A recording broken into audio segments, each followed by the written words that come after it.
Why are you here in America as Oromo?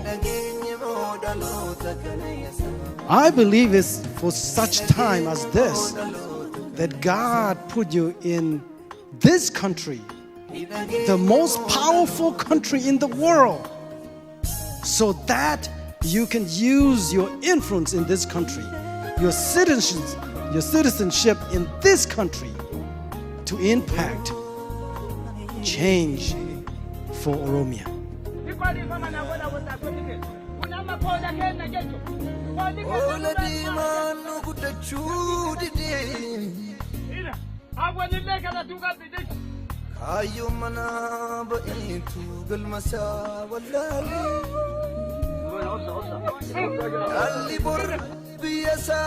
It is for such time as this you are here in America. Don't ever forget that. Don't ever say, I'm here for the education, I'm here for a good life, I'm here for whatever.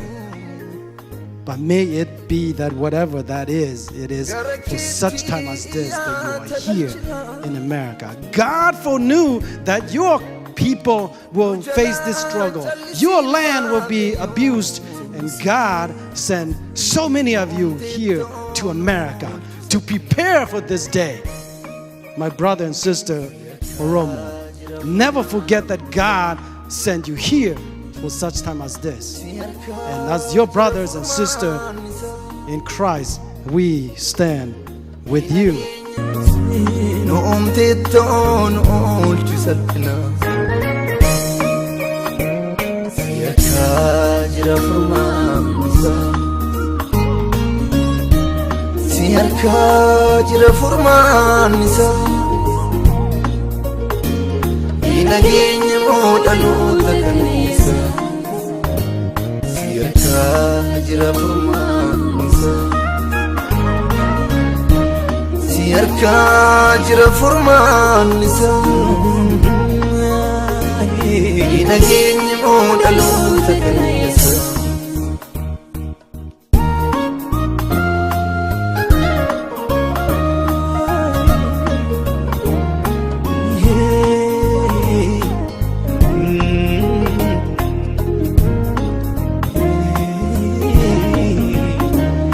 Ala sipika duga sami milate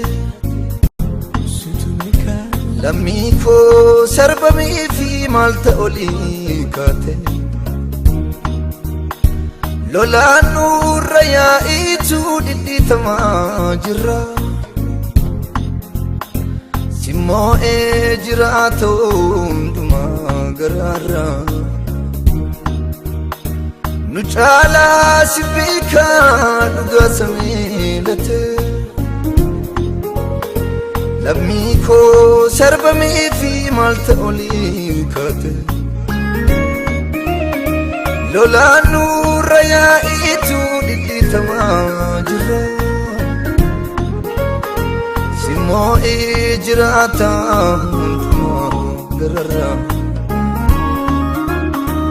si harkaa jira furmaan isaa si harkaa jira furmaan isaa nageenya moodhaloota kanniisa si harkaa jira furmaan isaa si harkaa jira furmaan isaa nageenya moodhaloota